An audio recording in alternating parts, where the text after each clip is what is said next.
Hi, I'm Jacqueline Snyder, and this is the Product Boss Podcast. I've helped launch and grow thousands of product-based businesses, even one of my own. And over the last 20 years, I've seen behind the scenes of businesses just like yours. Whether they are makers, manufacturers, artists, or food and beverage businesses, I have spent so many hours studying it all. I've discovered what makes them successful, what mistakes they could have avoided, how did they turn their ideas into a successful business, and what are the strategies that they have used to make more sales and be discovered by more customers. And this is what this show is all about. Whether you're just starting out or you're looking to become $1 million product boss, I'm here to give you the permission to chase your dreams, no matter how big or small. All you need is the right mindset, a little courage, strategy, and support, and you too can be the next $1 million product boss. Let's do this.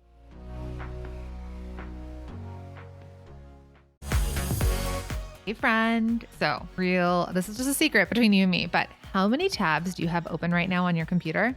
If you're like me, it's literally all of them. It's so many. And when it comes to all of the tabs for your product biz, I know it's a lot more. And with all of those open tabs, you're spending more time searching to find what you need when you could be focusing on your zone of genius and what's going to actually move the needle in your business. Am I right? But with HubSpot's customer platform, you don't have to worry about all those tabs anymore. Why, you might ask? Well, that's because you can access all of your tools on one platform. Not only that, but you can optimize your workflows for marketing your products. You can keep track of every customer service email. You can create content quicker with the help of AI and manage all of your customers all in one place. So, my friend, if you are ready to stop wasting time with multiple tabs and start focusing more on your zone of genius, visit hubspot.com to get started today.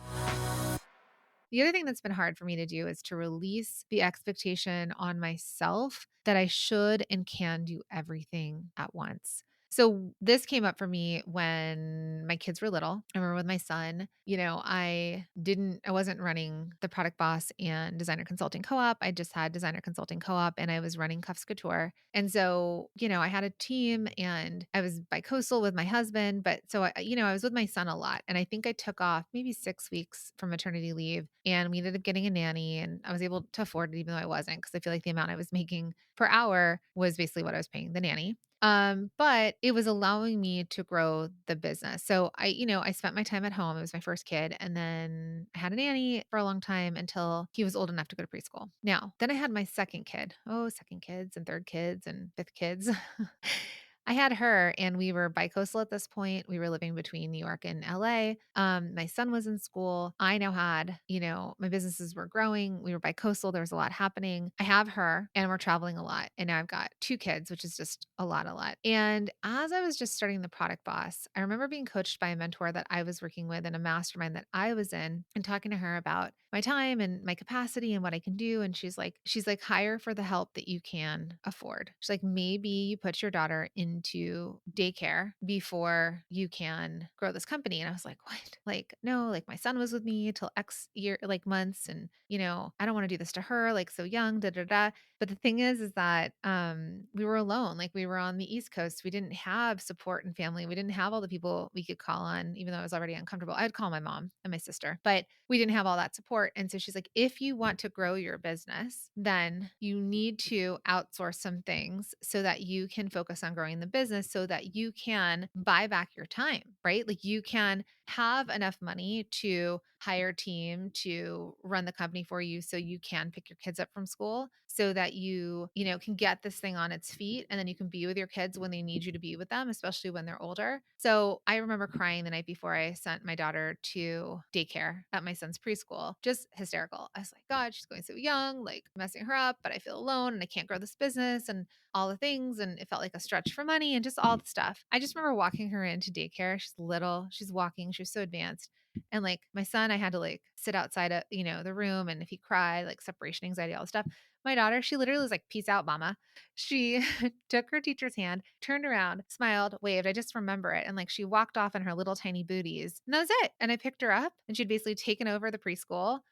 She's like boss of her class. and she loved it and she thrived. And so I had the time between dropping my kids off at preschool and daycare to the time I was picking them up to stay really focused, to being focused on the business I wanted to build. And then when they were home with me, I was able to be focused on them because I know I put in my hours. So I bring all of this up because so many of us are using these words like balance and juggle, but we feel tired and stressed and stretched too thin, trying to be all the things to all the people. And I think that one of the biggest changes that we're making as women in our generation and what we're going to pass down to our daughters is very different than what a lot of us experienced growing up. We may have had parents that were like, my son says he was like a latchkey kid for a big part because his mom was a teacher at his high school. So she would have to stay later. So even though his mom was at the school, like, he'd have to come home and get himself snack and whatever. Remember latchkey? They'd always talk about like latchkey kids because you're either like a kid that came home on your own or you had a stay-at-home parent. Maybe your parent was a teacher and they, didn't work during the summers and they were with you. Or maybe your parent was career focused and had a career and they worked all the time. Or maybe they didn't have the privilege to just have one job and they had to be in multiple jobs, right? Work nights, work days, work weekends, work all the things. We all have very different examples of parenting and the model in which raised us. Hey friend, it is podcast recommendation time again. I know we're obsessed with podcasts here. I know you are too because you're listening to this podcast. So this month, I am absolutely loving and I'm all about the Talking Too Loud podcast. And it's hosted by Chris Savage and brought to you by the Hubspot Podcast Network, which is the audio destination for product business professionals. Chris, which is Wistia's CEO, takes you inside the minds of entrepreneurs as they share the hilarious, informative, and most challenging aspects of building more human brands. It's hilarious and informative and also challenging. I know, that's entrepreneurship wrapped up into a few words. Listen to Talking Too Loud wherever you get your podcasts. Now, back to the show. Hey, Product Boss. Okay, so you know that I am on a mission to empower women all over the world to build product-based businesses that give them the security and freedom to build their dream business, which will also lead to the life of their dreams. So I know that I can help you do this by teaching you how to nail the core 4 foundational pillars of a standout business. And it's going to turn your business into something that feels like it's kind of struggling along or limping along to standing out in a crowded market and getting more customers. So I am so excited to invite you to join my free masterclass, your 4-step playbook to stand out in a crowded market and get more customers so that you can grow your business no matter where you sell. In just 90 minutes, I'm going to teach you the core 4 foundational pieces your business might be missing, how to stop wasting time and money on things that don't work, and what to focus on instead. I mean, these are proven ways to build an audience that buys from you and that tells their friends about you. So what I want to do is I want to unlock what can be blocking you from growing a profitable business and how you can turn it around pretty instantly. All you have to do is come join me inside of this totally free masterclass. Head to theproductboss.com/standout to get access. Again, that's theproductboss.com/standout. Now back to the show. And so for me, even though, part of my story is like, I wish my mom knew how to make her own money, I was also raised with a stay-at-home mom. So for me, that how do I be a quote unquote good mom if I'm working and I'm not with my kids all the time, right? Or good mom if I'm not making dinners for them every night, because that's just what I was raised in versus this new way. Like we're all kind of making our own paths now. There's not a lot of we're all individually creating our own pathway to show what it looks like. My husband is amazing. Right now, he's primary parent. He picks the kids up. He takes them to sports. He makes dinner. There were a lot of years where I made dinner and I did bath time and I went where he needed to be, right? There's a lot of years of different versions of what we do. My kids have seen both. But the first part of it is giving ourselves permission to do things differently than how we saw them historically or how we were raised, to be able to outsource, ask for help, pay for help if we need it, if we need childcare, to give ourselves permission for that to happen. At some point I had someone picking my kids up from school because when my husband was working and I was working, we were able to afford someone who picked my kids up from school, brought them home, gave them snack, made them do their homework, sometimes prepped dinner and sometimes didn't. And then I was able to come home and be with my kids instead of being like having to cut my day early. I know other people, especially people in my mastermind, one of them is like, I work and I get done at 2:30 or 3 o'clock every day and I pick up my kids every day. It's something she wants to do. So you really want to figure out and align what you want in your life, what aligns best with you, and then how you can solve for that. Because we're all problem solvers, but it's not going to be us doing it all by ourselves. It's not. It can't. There's never been a time that, especially as women, we have been able to be business owners that can do anything we want in our business. We can generate any kind of revenue that we want. Maybe we're business owners and have full-time jobs. Maybe we're business owners, full-time jobs, and raising a family, or we're a caregiver to an elderly parent or a grandparent, or we have, our pets that are our number one and we need to get home, we need to walk them. Like whatever it is that you are, you're able to pave your own path. But how can you outsource, get help, pay for the things that will help move you along further? And I think that's such a big part of us releasing the expectations on ourselves and feeling overwhelmed and stressed and like we can't do it all because we have some expectation that we can,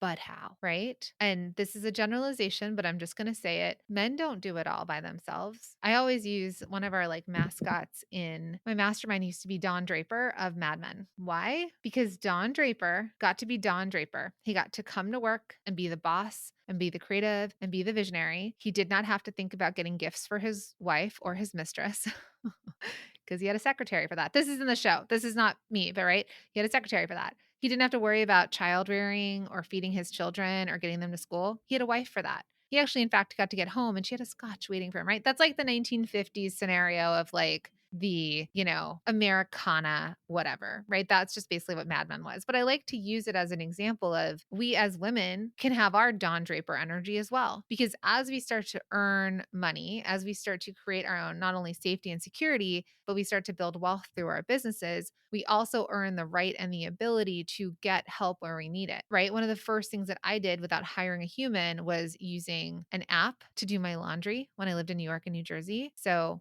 I'd shove it all in a bag. I'd order somebody, they'd come, they'd pick it up from my front door, they'd go do it and they'd bring it back. Because who really loves laundry? If you are that person, send me a DM that you love laundry. A lot of us don't love laundry. And just because we work at home doesn't mean that we should be the ones doing the laundry either. So it wasn't that expensive. And it was so much more worth my time to not have laundry stacking up and to have someone take it and for like $40, it's like fluff and fold, bring it back folded better than I would ever do. It was a relief and worth every dollar. To this day, I don't know the last time I've gone into a grocery store. It's very rare because I use Instacart. And I use it for so many different things. I use it for like, if I have to go get a gift for my kids, I might go on Instacart and order something from Target. I've ordered stuff from Sephora. I've had Sephora delivered to friends' houses when they've been sick. My daughter had a birthday party. She had 3 birthday parties in a weekend. I ordered the same product from Sephora delivered to my house on Instacart. I just had to put it in gift bags and that's it. I had someone do my gift shopping. Just like Don Draper may have had his secretary. Instead, I have Instacart. DoorDash. I may not have an assistant that can run and get me coffee or a smoothie while I'm in meetings all day, but you know what I do have? DoorDash. So I say all this because at first it's hard to spend. It's like, well, I could just do it myself, or I'm just going to do this. And some of us, like my husband will not order food and he will just make his own food at home. It's something that he like prioritizes and brings with him. Me, I'm like, I just need it. Like, there's just other priorities for me. So you can choose what works for you and what doesn't work for you. Hey, thanks so much for listening. I hope you enjoyed it. Now, if you want to dig deeper into this topic or hear more, you can listen to the full episode by clicking the link in the show notes. Remember, friend, you've got this, and I'll see you in the next episode.